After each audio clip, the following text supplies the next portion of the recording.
भारतीय जहाजं होर्मुझच्या सामुद्रधुनीमधून जाऊ शकणार. भारत आणि इराणच्या परराष्ट्र मंत्र्यांमध्ये फोनद्वारे चर्चा.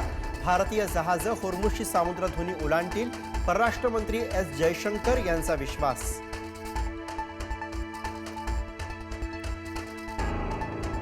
सध्याच्या परिस्थितीला घाबरण्याचा प्रयत्न करणाऱ्यांवरती बारकाईने लक्ष ठेवा. पंतप्रधान मोदींच्या सर्व मंत्र्यांना महत्त्वाच्या सूचना. विरोधकांच्या प्रचाराला न घाबरता आक्रमकपणे उत्तर देण्याचंही आवाहन.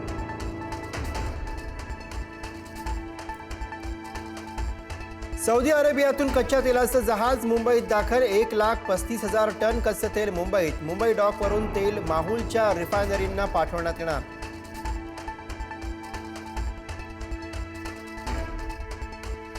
गॅस सिलेंडरसाठी नागरिकांची गर्दी. कोल्हापुरात पोलीस बंदोबस्तात गॅस सिलेंडर वितरण. तर बुकिंग करून 8 दिवस झाल्यानंतरही सिलेंडर न मिळाल्याने पुण्यात नागरिकांच्या रांगा.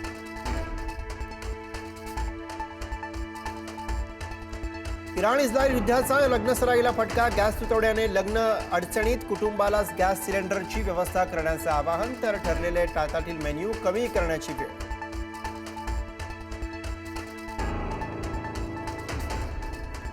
युद्धामुळे गॅस टंचाई. गॅसच्या तुटवड्याअभावी पुण्यातील अनेक हॉटेल्स बंद. गॅस मिळत नसल्याने पुण्यातील बादशाही हॉटेल 2 दिवस बंद.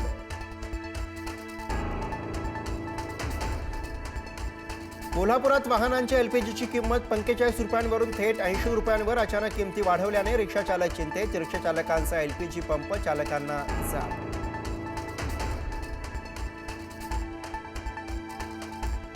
गॅस टंचाई विरोधात दिल्लीपासून गल्लीपर्यंत काँग्रेसचं आंदोलन. दिल्लीमध्ये संसदेबाहेर काँग्रेस खासदारांचं आंदोलन. नागपूर आणि संभाजीनगरमध्ये सुद्धा काँग्रेस कार्यकर्ते आक्रमक. प्रतिकात्मक चूल पेटवत निषेध.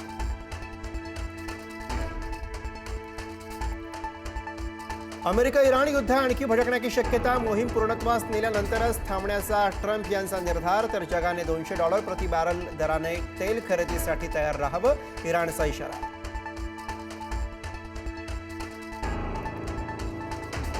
इराकमधील बसरा बंदराजवळ 2 अमेरिकन तेल टँकरवरती हल्ला. इराकी सुरक्षा कर्मचाऱ्यांनी टँकरमधील 25 जणांना वाचवलं. तेल टँकर अमेरिकन कंपनी STSच्या मालकीचे.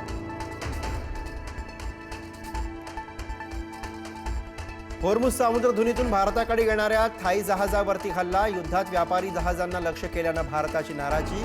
भारतातील कांडला बंदराकडे येत होतं मयुरी नारी नावाचं जहाज.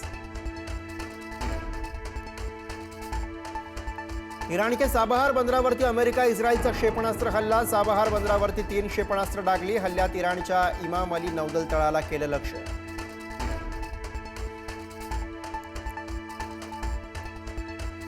विधान भवनाला मिसाईलनं उडवून देण्याची धमकी. बॉम्ब शोधक पथकाकडनं तपासणी. धमकी खोटी असल्याचं समोर.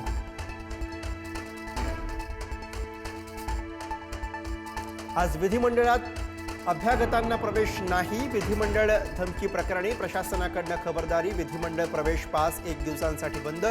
विधानसभा अध्यक्ष राहुल नार्वेकरांचे आदेश.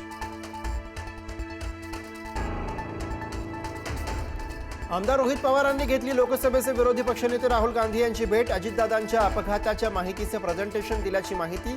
संसदेत प्रश्न उपस्थित करण्याचीही विनंती. जम्मू काश्मीरचे माजी मुख्यमंत्री फारुख अब्दुल्लांवर गोळीबार करण्याचा प्रयत्न. हल्ल्यातनं फारुख अब्दुल्ला थोडक्यात बचावले. उपमुख्यमंत्री सुरिंदर चौधरी जखमी.